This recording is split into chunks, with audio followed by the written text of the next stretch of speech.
کونین کیا ہے خلد کا قبضہ لیے ہوئے۔ آج کے حالات کے تقاضوں کے اعتبار سے جیسے کہ ہر جگہ آپ اعلانات سن رہے ہیں اور بحمدہ تعالی مسجد میں وقت سے پہلے سارے لوگ جمع ہیں، ویسے تو الحمدللہ یہاں پر پہلے سے جمع رہتے تھے، آج سب یہاں پر جمع ہیں، تو مجھے یہ بتائیں کہ ڈر کی وجہ سے یا احتیاط کی وجہ سے؟ میں ڈر کا قائل نہیں ہوں، وہاں احتیاط کا قائل ہوں۔ احتیاطی تدابیر جس کو حکومت وقت نے، حکومت ہند نے اعلاناً کہا ہے سب جگہ کہ بھیڑ بھاڑ والی جگہوں سے بچیں، بیماریوں کا پھیلنے کا اندیشہ زیادہ ہے، احتیاطی تدابیر جس کو پریکاشن کہتے ہیں اس کا میں قائل ہوں، لیکن اس کی آڑ میں جو خوف اور ہراس اور بھے اور بھرم جو پھیلایا جا رہا ہے میں اس کا قائل نہیں ہوں۔ میں مسلمان ہوں، ایمان اس بات پر بھی لاتا ہوں کہ اللہ تبارک و تعالیٰ نے جو وقت مقرر لکھا ہے اس سے 1 منٹ پہلے کسی کی موت آ نہیں سکتی، اور اگر وہ وقت آ جائے تو اس سے 1 منٹ زیادہ کوئی جی نہیں سکتا۔ اس اعتقاد کے ساتھ ہی ہم آگے بڑھ رہے ہیں۔ اب ظاہر سی بات ہے کہ ہر جگہ پر یہ اعلان کیا گیا ہے کہ جلد سے جلد یہ تمام چیزیں ختم کر دی جائیں، بھیڑ بھاڑ والی جگہوں کو۔ بہتر ہے ہم بھی ان تمام معاملات میں ساتھ دینے کو تیار ہیں پریکاشن کے لیے۔ میں بھی اپنی تقریر شارٹ کر دوں گا، لیکن اس کا مطلب یہ نہیں ہے کہ میں مسجد سے بھاگ جاؤں۔ میں میرے رب ذوالجلال کو منانے کے لیے اسے سجدے ضرور کروں گا۔ بھیڑ بھاڑ سے بچنے کا آرڈر ضرور آیا ہے، ہم اس کو شارٹ کر دیتے ہیں تاکہ لوگ اپنے اپنے گھروں پر چلے جائیں۔ اور بہرحال میں یہ مذاق نہیں کرتا، ایک تھیوری مجھے سمجھ میں نہیں آتی ہے کہ 15 منٹ میں اور 20 منٹ میں جمعہ ختم ہونا چاہیے۔ بہت ساری مسجدوں میں دیوبندی حضرات نے بھی اعلان کیا، دوسرے مکتبہ فکر کے لوگوں نے بھی اعلان کیا، تو مجھے یہ تھیوری سمجھ میں نہیں آئی کہ 15 منٹ میں وہ وائرس نہیں آتا، آدھا گھنٹہ ہوگا تو وائرس آ جائے گا۔ خیر ٹھیک ہے، اگر ایسا ہی مسئلہ ہے تو ہم 15 منٹ میں نکل جائیں گے۔ میرے عزیزو، بات یہاں پر یہ چل رہی ہے، خوف اور ہراس جو سعودی حکام نے پھیلایا ہے، انہی کے پیچھے ایک دنیا چل پڑی ہے۔ انہوں نے حرمین بند کر دیے، مسجدوں کو بند کر دیا، سب سے کہا کہ اپنے اپنے گھروں میں نماز پڑھو، تو اسی کو آئیڈیل بنا کر پوری دنیا میں یہ پھیلایا جا رہا ہے۔ حالانکہ آج ہی میں نے ایک اخبار یہ بھی پڑھا، ترکی کے صدر نے یہ اعلان کیا ہے کہ وائرس کے خوف سے کوئی بھی مسجد بند نہیں کی جائے گی۔ ایمان والوں میں کچھ وہ قائدین بھی ہمیں نظر آ رہے ہیں جنہوں نے اللہ کے گھروں کو تالے نہیں لگائے، بلکہ انہوں نے اعلان یہ کیا کہ دنیا جب ہر جگہ سے علاج سے تھک جائے تو اللہ کے پاس آئے، رب ذوالجلال کی بارگاہ میں آئے، گڑ گڑائے، کیونکہ ہمارا عقیدہ یہ ہے بیماری وہی دیتا ہے، شفا بھی وہی دیتا ہے۔ ہمارا یہ اعتقاد ہے انشاءاللہ العزیز۔ اب میں یہ باتیں ضرور عرض کروں گا کہ ہاں یہ پھیلی تو ضرور ہے بیماری، وائرس تو پھیلا تو ضرور ہے، موتیں بھی ہو رہی ہیں اور بہت سارے لوگ اس سے پریشان بھی ہیں۔ آخر یہ تمام چیزیں کیسے ہوئی؟ اس کی ایک بنیادی وجہ میں آپ کو بتاؤں، یہ صرف میں نہیں کہہ رہا، آج دوسرے دین والے، دوسرے مذہب والے، عیسائی پادری بھی اس بات کو کہہ رہے ہیں امریکہ کے، کہ جب بھی اللہ کے بنائے ہوئے قانون کے خلاف کوئی کام انسان کرنے کی کوشش کرتا ہے تو پوری دنیا میں نظام درہم برہم ہو جاتا ہے۔ اگر تم سورج کو چھیڑ چھاڑ کرنے کی کوشش کرو گے، اگر تم زمین کے اندر کی موجود چیزوں کو تہ و بالا کرنے کی کوشش کرو گے، اس کے بنائے ہوئے نظام، مثال کے طور پر اگر ہماری یہ مسجد 5 پلر، 6 پلر، 10 پلر پر کھڑی ہے تو انجینئر کو اچھی طرح سے معلوم ہے کہ ہر پلر کی کیا حیثیت ہے۔ اگر بعد میں آنے والوں نے اس سے چھیڑ چھاڑ کیا، اس پلر کو تھوڑا ہٹا دیا جائے، یہ الگ لگتا ہے، تو اس کے بعد ہونا یہ ہے کہ اس کی عمارت کے ساتھ تم نے جو زیادتی کی ہے یہ پوری عمارت زمین پر ڈھہ جائے گی۔ اسی طرح آج اللہ کے بنائے ہوئے قوانین فطرت جو رب ذوالجلال نے انسانوں کے لیے بنائے ہیں، اس میں چھیڑ چھاڑ کرنے کی تحقیقات شروع ہیں. کچھ لوگوں نے سورج کو ماند کرنے کے لیے اپنی تحقیقات شروع کر دی ہیں. اس سے قبل بھی میں نے بتایا تھا اوزون لیئر میں جا کر کے ایک بلون کو پھاڑ دیا جائے تاکہ ایک کیمیکل کی لائن وہاں پھیل جائے تو سورج کی گرمی نیچے کم آئے گی. یہ ایسی تحقیقات بھی ہو رہی ہیں.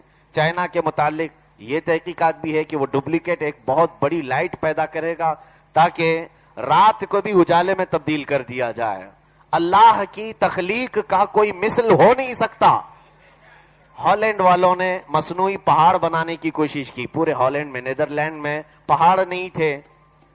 ان کے لوگ پہاڑ پر جو سائیکلنگ کرتے ہیں اس کے لیے دوسری جگہوں پر جاتے تھے. اس کی وجہ سے سپورٹس کے لیے, اپنے لوگوں کی پکنک کے لیے ایک پہاڑ بنانے کی, وہ بھی 1 کلومیٹر کے ڈائیمیٹر کے اندر ہے, بہت بڑا بھی نہیں ہے, چھوٹا سا پہاڑ, وہ 1 کلومیٹر کا بھی نہیں ہے, اس سے کم پہاڑ جس کے لیے کہا گیا 8 ٹریلین ڈالر کا خرچہ آتا ہے, جس کو ہم اپنے انڈین روپیز میں حساب کرنے سے بھی قاصر ہے.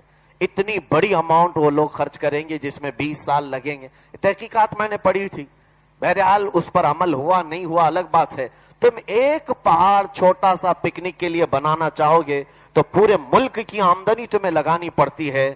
اور میرے رب ذوالجلال نے پوری کائنات میں اتنے پہاڑوں کو سجا رکھا ہے, وہ بلا مقصد کے نہیں ہے, بغیر مقصد کے کوئی کام یہاں پر نہیں ہے.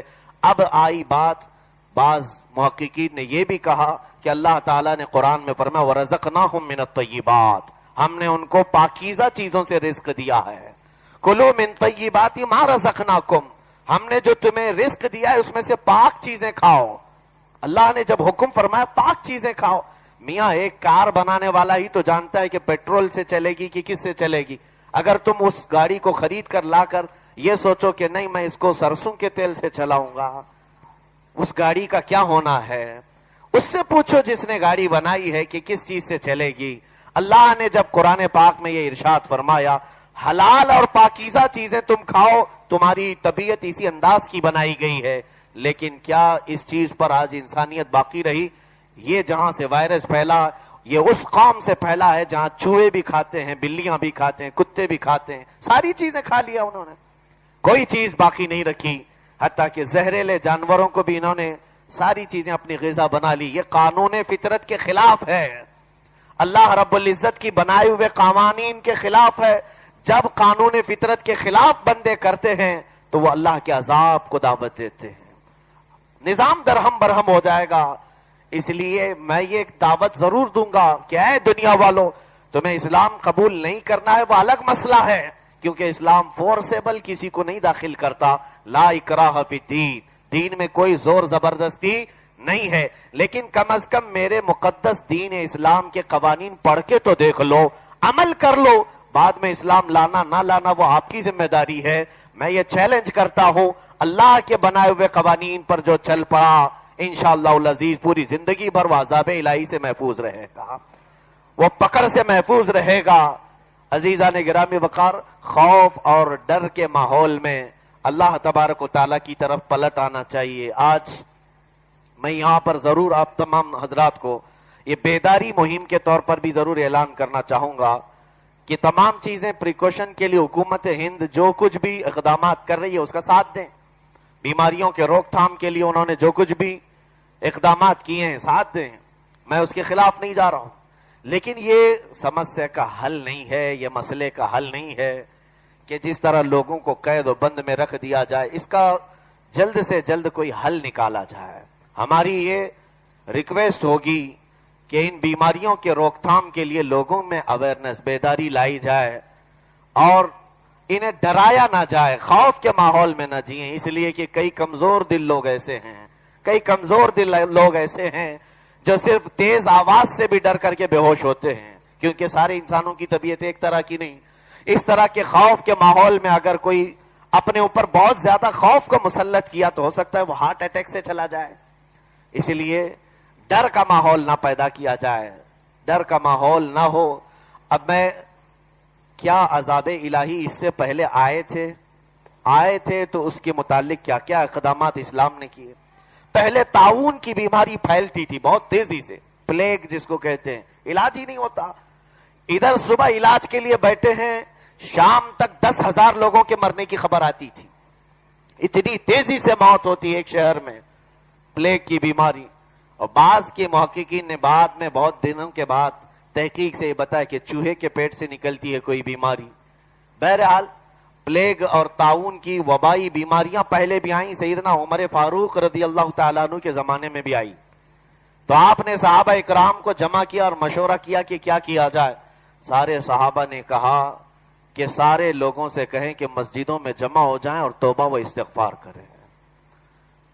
یہ ہے ہمارا اسلام. سیدنا عمر فاروق رضی اللہ تعالیٰ عنہ نے لوگوں سے کہا کہ اے لوگوں, توبہ اور استغفار کی طرف آ جاؤ.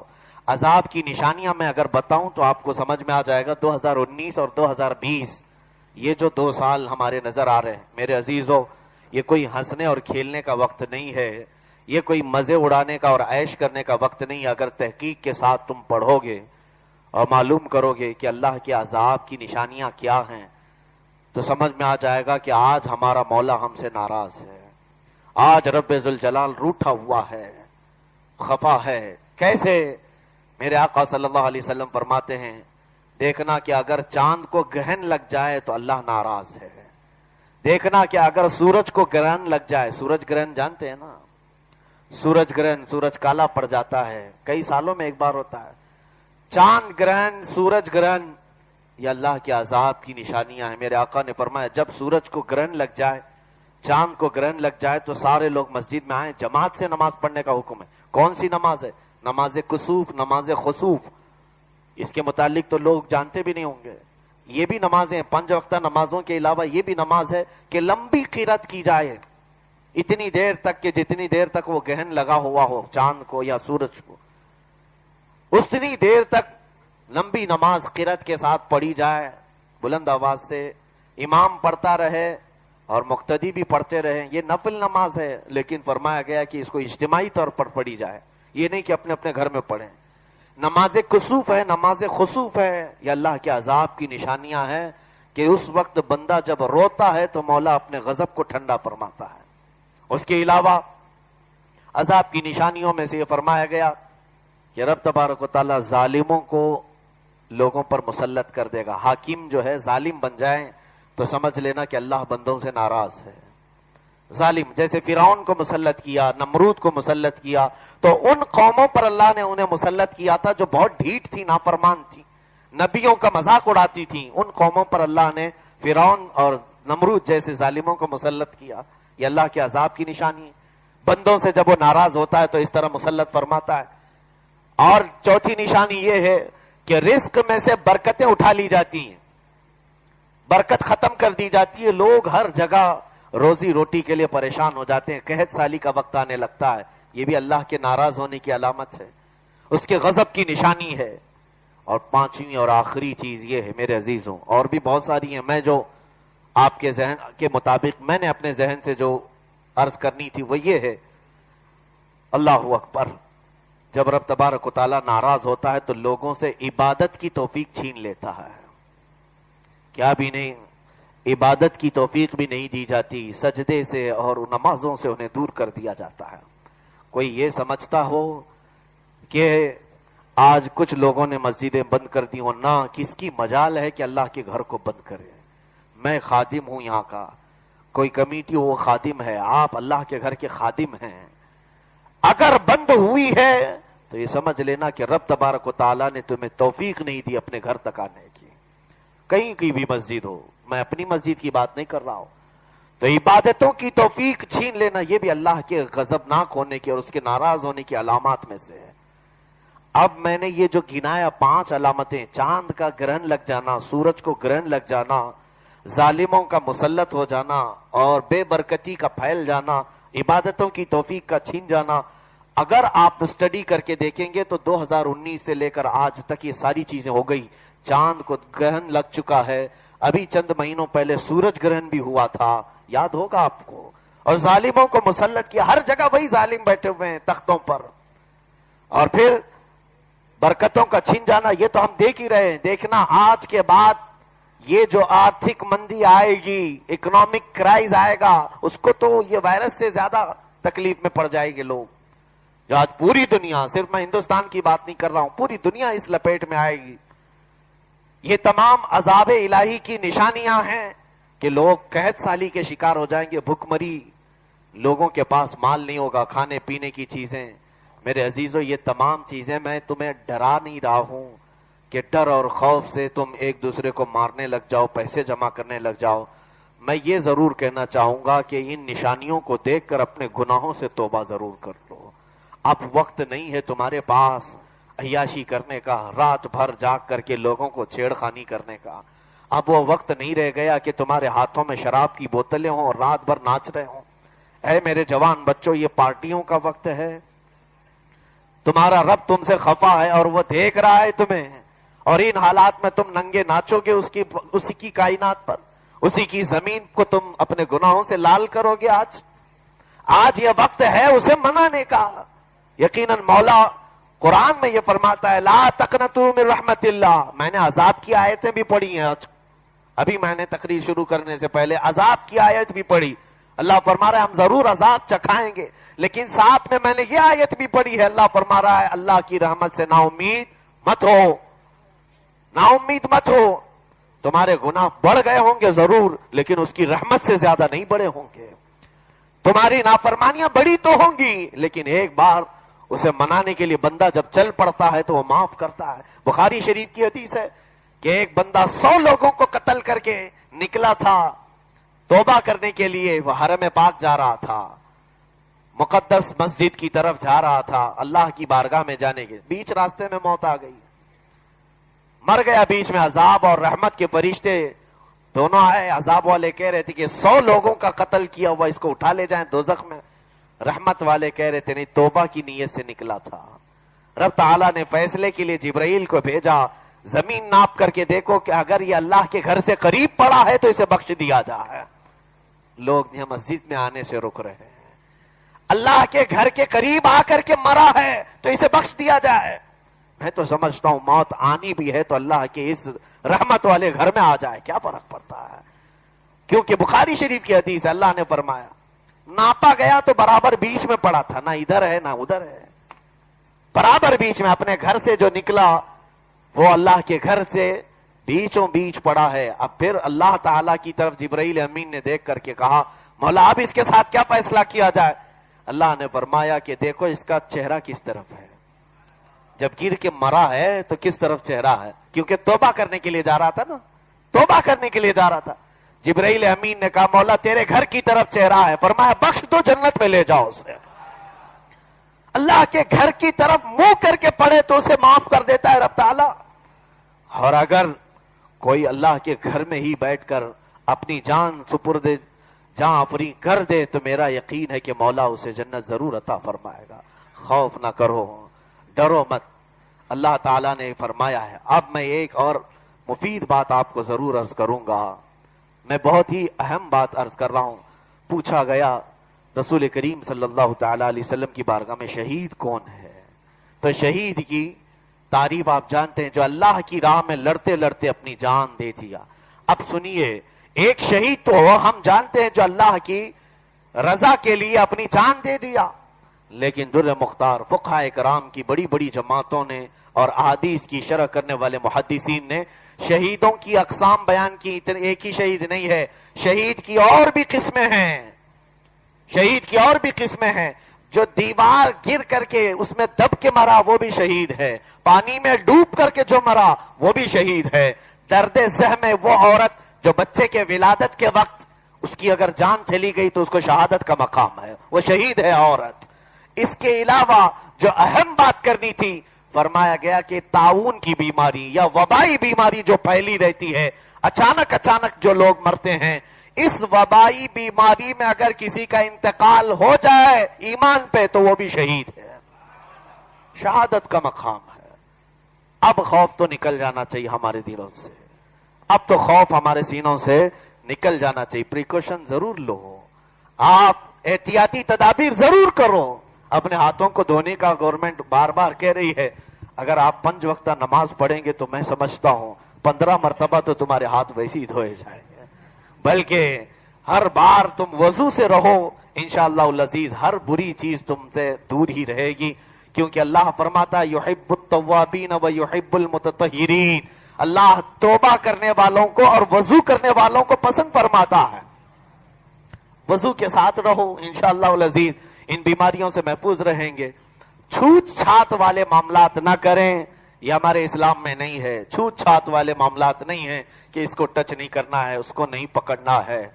یہ تمام چیزیں جیسے اس سے پہلے بھی کچھ بیماریوں کو ایسا بنا دیا گیا جس سے لوگ گھن کرنے لگ گئے، نفرت کرنے لگے۔ جیسے HIV اگر کسی کو ہو جائے، یہ پوچھتے بھی نہیں ہے کہ HIV کی کون سی قسم ہے۔ HIV کی کئی قسمیں ہیں، معلوم بھی نہیں ہے بہت سارے لوگوں کو۔ HIV کا مطلب لوگ سمجھتے ہیں ایڈس ہو گیا، ایڈس ہو گیا۔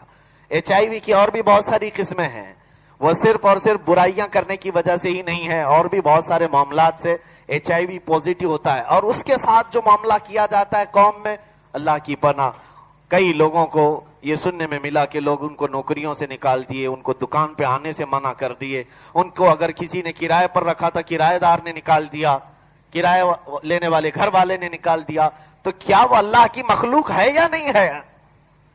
اس طرح کے چھوت چھات والے معاملات نہ کیے جائیں، بلکہ اگر کوئی اس طرح کی بیماری میں آ بھی جائے تو اسے تسلی دیں، اس کی ہمت بڑھائیں، تاکہ اللہ تبارک و تعالی اس کی ہمت بڑھانے اور اس کی عیادت کرنے کے عوض تمہاری بخشش فرماتے ہیں۔ اس لیے کہ میرے آقا صلی اللہ علیہ وسلم کی سنت مبارکہ ہے، حضور خود بیماروں کے پاس جاتے تھے اور یہ فرماتے تھے لا بأس بہ طہورا انشاءاللہ، تجھے کچھ نہیں ہوگا اللہ اگر چاہے تو۔ یہ چیز، یہ جملے ہیں، آپ ہمت دیں، حوصلہ دیں۔ وہاں سے لوگوں سے، یہاں تو اب حال یہ ہے کہ کوئی چھینک بھی دیا تو منہ چھپا کے بھاگ رہے ہیں، منہ چھپا کے بھاگ، کوئی کھانس دیا تو وہاں سے بھاگ رہے ہیں۔ یہ کیا چیزیں ہیں؟ یہ خوف، یہ ڈر کا ماحول، یہ فطرتی چیزیں ہیں۔ جن چیزوں کے ڈاکٹرز نے صلاح و مشورے دیے ہیں وہ کریں۔ آپ اپنے ہاتھوں کو صاف رکھیں، اپنے گھروں کو صاف رکھیں، کیونکہ ایمان ہے یہ۔ اللہ کے نبی صلی اللہ علیہ وسلم نے فرمایا الطہور شطر الایمان، پاکی آدھا ایمان ہے، پاک رہنا آدھا ایمان ہے۔ آپ پاک رہیں، کیونکہ آج ڈاکٹرز کہہ رہے ہیں کاش مسلمان اپنے طبیب حاذق اور طبیب اعظم رسول اللہ کی باتیں سن لیتے تو کسی ڈاکٹر کی بات سننے کی ضرورت بھی نہیں آتی۔ میرے آقا کے طب نبوی کو پڑھو، حضور اکرم صلی اللہ تعالی علیہ وسلم نے پریکاشن کے لیے جو چیزیں فرمائی ہیں، آپ نے خود فرمایا ہے کہ پاک رہو، بیماریوں سے دور رہو گے۔ ہمیں حرام چیز کھانے سے محفوظ رکھا گیا، جس میں بیکٹیریا ہوں، جس میں جراثیم ہوں، ان سے بچنے کے لیے کہا گیا ہے۔ میرے آقا صلی اللہ تعالی علیہ وسلم کی طرف پلٹ آنے کا وقت ہے میرے عزیزوں۔ آج ہم استغفار کریں۔ میں وقت سے زیادہ ہو گیا ہوں، معافی چاہتا ہوں۔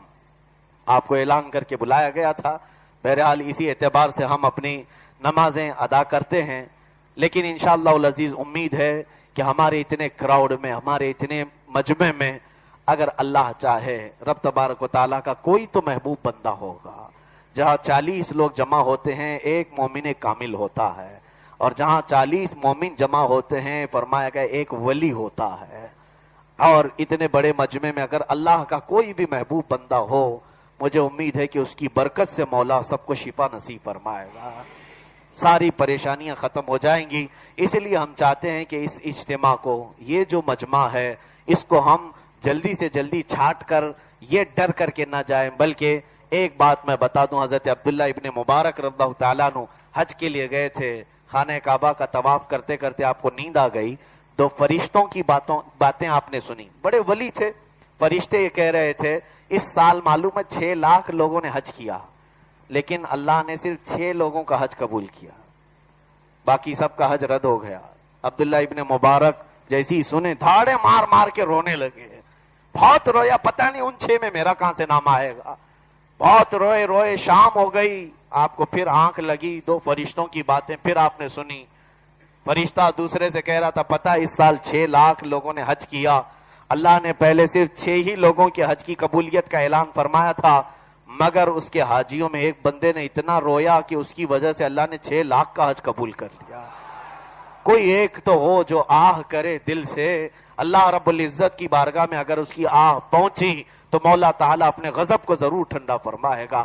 آج یہ تمام بیماریاں، یہ وبائیں، یہ بلائیں، یہ سب میرے عزیزو اللہ کے عذاب کی نشانیاں ہیں۔ آپ مسجدوں سے بھاگ کر کے پناہ لینے کی بجائے پریکاشن ضرور لیں، پاک صاف ہو کر کے آئیں، اپنے ہاتھوں کو، اپنے پیروں کو، اپنے تمام جسم کو غسل کے ساتھ جس طرح سے رہتے ہیں پاک صاف ہو کر کے آئیں، اور اللہ کی بارگاہ میں ضرور توبہ کریں، استغفار کریں۔ مولا کریم ہم سب کو کہنے سننے سے زیادہ عمل کی توفیق عطا فرمائے۔ اے رب قدیر، اگر ہمارے مقدر میں کوئی آفات یا بلائیں لکھی گئی ہیں تو مولا ہمیں عبرت کا نشان نہ بنا دے۔ اے رب ذوالجلال، ہم تیرے دربار میں توبہ کرتے ہیں سچے دل سے، مولا ہم سب کو معاف فرما دے۔ استغفر اللہ ربی من کل ذنب واتوب الیہ، استغفر اللہ ربی من کل ذنب واتوب الیہ، استغفر اللہ ربی من کل ذنب واتوب الیہ۔ الہ العالمین، تو اپنے غضب کو اپنے بندوں پر ٹھنڈا فرما دے۔ اے کریم خدا، آج ہمیں احساس ہے کہ تو ہم سب سے ناراض ہے، مولا تو ہم سب سے خفا ہے۔ اے قدیر و جبار خدا، تیری کائنات میں تیرا کھایا، تیرا پیا، تیری زمین پر ہم نے عیش و عشرت کر کے اپنے گناہوں سے رنگین کیا۔ اے الہ العالمین، اب تو ہمارے پاس منہ چھپانے کے لیے بھی کوئی جگہ باقی نہیں رہی، ہر دروازہ ہم پر بند ہوتا نظر آتا ہے۔ مولا اے قدیر و جبار خدا، ہم سب کو قحط سالی، بھوک مری سے بچا لے۔ مولا تیری آزمائشوں میں اترنے کے ہم قابل نہیں ہیں، مولا جو کمزور ہیں ہم سب کو تو معاف فرما دے۔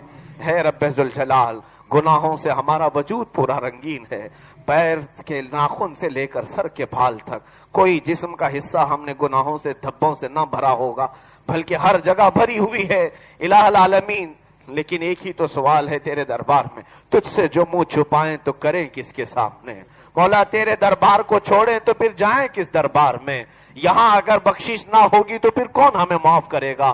الہی ان تعذبنا فإننا عبادک وإن تغفر لنا فإنک انت العزیز الحکیم۔ اے میرے مولا، اگر تو نے ہم سب کو عذاب میں گرفتار کر دیا تو ہم تیرے ہی تو بندے ہیں، ہم تیرے ہی تو بندے ہیں، اور اگر تو نے معاف کر دیا تو تیری بخشش کے خزانے میں کوئی کمی نہ ہوگی مولا، تیرے بخشش کے خزانے میں کوئی کمی نہ ہوگی مولا۔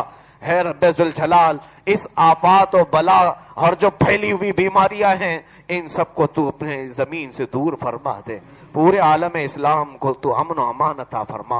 اے رب ذوالجلال، سب سے بڑی بات تو یہ ہے کہ مولا تو نے ہم سب سے خفا ہو کر، ہم سب سے ناراض ہو کر حرم کعبہ کو بھی بند کر دیا۔